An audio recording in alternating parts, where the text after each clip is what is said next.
Welcome to Loving Life Hitched Up. Join us today at Plymouth Plantation in Plymouth, Massachusetts. Where we're going to be celebrating the 400th arrival of the Pilgrims in the Americas.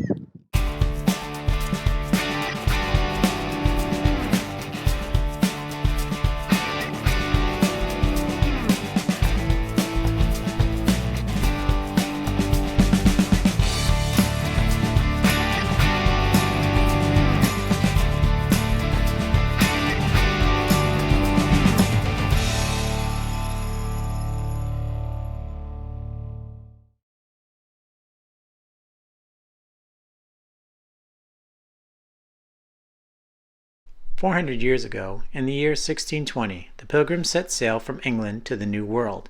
They left England seeking religious freedom and settled in the area currently known as Massachusetts. Plymouth Rock, located in Plymouth, Massachusetts, symbolizes the location where the Pilgrims allegedly first set foot in the New World. Although the exact location of their initial landing cannot be verified, the rock stands today as a symbol for the potential the Pilgrims saw in America.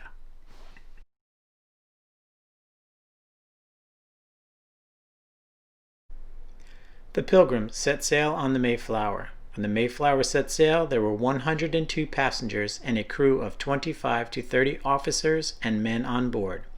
A child was born on the cross-Atlantic trip. He was aptly named Oceanus. Animals also traveled on board the Mayflower. These animals traveled on board on the same deck as the passengers. The crossing of the Atlantic took 66 days. The Mayflower II, pictured here, is a full-scale replica of the tall ship that brought the Pilgrims to Plymouth 400 years ago. The Mayflower II was a gift from the people of England to the people of America for the friendship that was formed during World War II. This ship was built from 1955 to 1957 in Devon, England. She sailed to the United States in 1957. The 62-year-old replica recently underwent a complete overhaul. The Mayflower II is 25 feet wide, 100 feet long, and has 4 masts and is seaworthy. We had the opportunity to see in Mystic, Connecticut, the Mayflower II go from dry dock back into the water, and now we've had a second chance to see the Mayflower II from on board.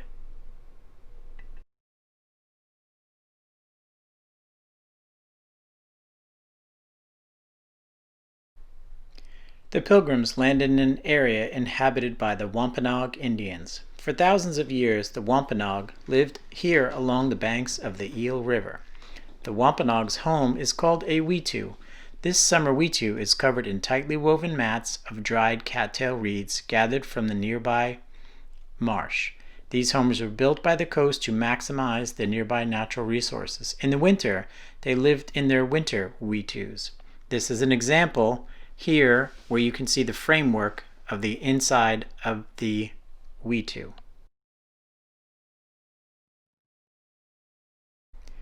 Canoes used by the Wampanoag were made by burning out the inside of a tree trunk, such as this one. They didn't have metal tools, so they used fire and seashells to scrape the wood and hollow out the trunk. To convert a trunk this size into a canoe, it would require 2 weeks of constant work by multiple Wampanoags. The smaller canoes would take maybe 2 or 3 days to complete.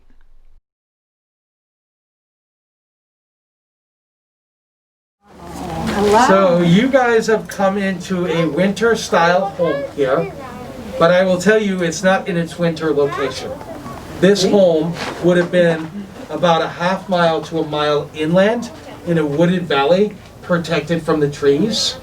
And this would be a terribly small winter home. Our winter homes would be well over 100 feet long and would house 5 or 6 families, 50 to 60 people. You would live in a village that could have 200 to 2,000 people living in it. In the spring, you'd leave this home and you move out to single family settlements. The beds here, guys, are more like benches for our guests today. They would have extended out closer to the fire, and this house itself would sleep 12 to 16 people. You'd see 2 people to a bed, head to foot around the whole home. The Wampanoag Nation, guys, is really, really small. There's only 3,000 that live on Cape Cod, another 2,000 that live out in Aquinum off the Vineyard Island. So there's a difference between a weapon and a tool, and I'm going to explain it to you, okay? So this was a weapon. This is a club.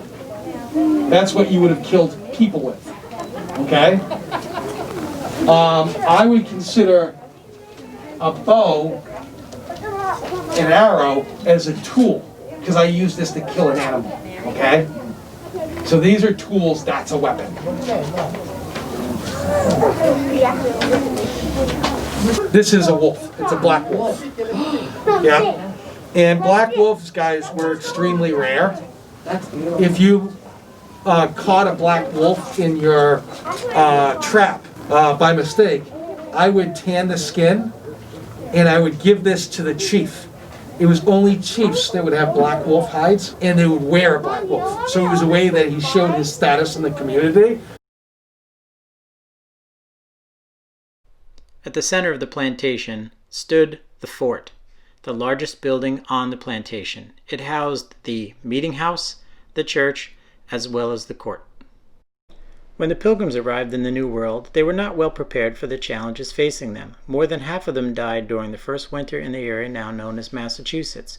The Wampanoag's knowledge of the land around Patuxent and Plymouth was crucial, as they taught the colonists where to catch fish, how to plant and grow corn. The survival of the early colony depended on trade and exchange with the Wampanoag.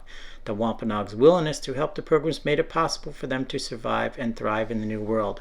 A year after the Pilgrims' arrival, they held the first Thanksgiving to give thanks to the plentiful harvest and friendship they had developed with the native people. The first Thanksgiving lasted 3 days, and it is unknown whether or not they ate turkey. The meal most likely consisted of seafood, venison, nuts, berries, vegetables, corn, and bread.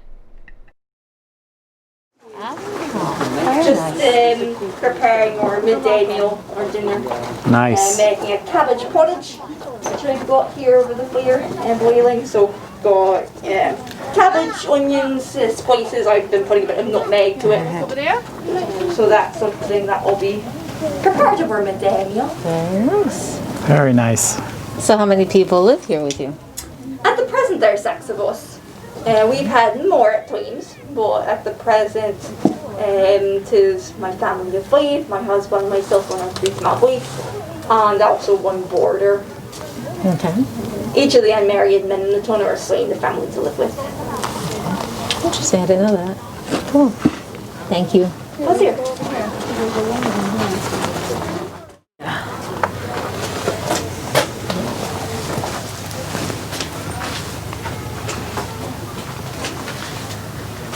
What, no hardwood floors?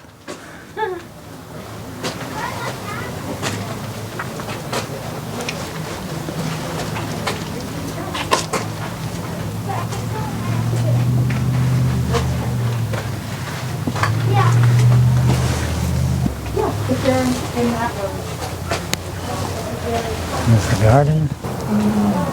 Well, when I make bread of maize corn, I pound it into flour. We take those larger pieces, I boil them for a time to soften them, and then add a bit of salt, add in the flour to make a paste, and that I will form into loaves. And because wheat doesn't grow very well here, I don't often have any to add in, so in by itself maize corn will not rise up. It will stay fairly flat when baking. I've tried, but it does not. And so when I bake it, it's more of a, almost like an oat cake, so hard and flat. But I bake them in, there's several ovens about the 10. Oh yeah. Right? So the majority of the roofs here are thatched roofs, so they have grass. But this one behind us is made of shingles, because the village that she came from, that's what they had in her village. So if you look up here at the top, you can see where the roof is damaged. And basically what it is reeds from the marsh bundled up together and then laid, and then large sticks laid across to hold them parallel to make the thatched roof look like so. So how many people would live here? There's 6 of us. Original settlers or? Well, my husband is a young man that lives here. He also is with the rest of us. There's another young man that lives here. He came on the second ship. I became the third year, and then I have had 2 children here. Safe? Yeah. We haven't had difficulties for a few years now with any Indians that live. The ones we've had difficulties with, they live far enough away, but there is a militia here. The men all stand within it, and they practice, so in case something happens, we can defend ourselves. Thank you. That's generally what we do spend the winters doing, cutting down the trees and then splitting them out in the boats. And then once it thaws a bit, we process it into things like clapboards, or we send it back to England. Summertime, it's again kind of lazy for us. After we plant it and such in the spring, it's mostly tending to crop, making sure weeds aren't growing up into it, making sure animals aren't eating it, things of that nature. And then you repeat. Yeah. A lot of fishing in the summer, I'm assuming? Oh yeah, certainly. Fishing is primarily what's done in the summertime because that's what we have to eat. We're lacking the maize corn at that time, and it's really whatever you can pull from the kitchen gardens and eggs. Yeah, we actually eat the fattest in the winter time because that's when you have salted pork, salted game animals. That's when you have the majority of your maize corn and such as well. But that's also when we need it because we're doing the hardest labor. Right, and then upstairs, what's upstairs? Yeah, so that's a loft, and it's mostly just for storage. So we do store the extra beds up there during the daytime, so we have space about and such. At night, you'll pull them out onto the floor. We also store our grain up there and such, so we don't have to go build a shed. Welcome to the Plymouth. Thank you. Nice to be here. What are you fashioning there? Oh, bench legs. Well, bench leg at this point, yeah. Makes I've sense. been making benches for the town hall up the top of the hill. So that's a fort and a town hall? Yeah. I mean, it was built as a fort, to be sure, but it's really just the largest building we have. I mean, it's where the church meets tomorrow. Okay. And, but yeah, court sessions are held there, and town meetings and such, yeah. I haven't seen the school yet. I'm sorry? I haven't seen the school yet. Oh, there's no school here, man. We're commoners here. I mean, you'd be surprised at the number of people that are lettered here that and have they children of their own that are of an age to learn such. They're probably teaching them, but no, I don't think we could hire a schoolmaster No formal, here okay. unless you could find one that paid in corn or something. It's fun.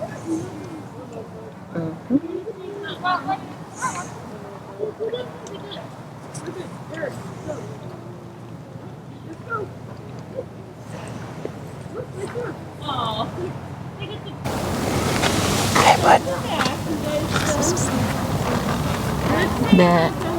No, wrong.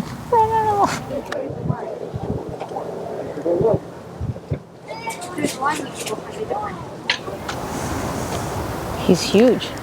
It's pretty good sized bull.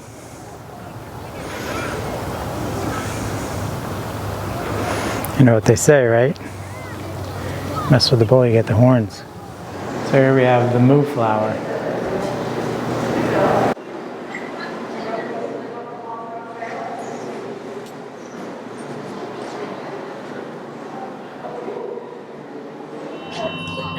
So I hope you enjoyed this video, and I hope you enjoyed Thanksgiving in Plymouth for celebration of the 400th anniversary of the landing of the Mayflower.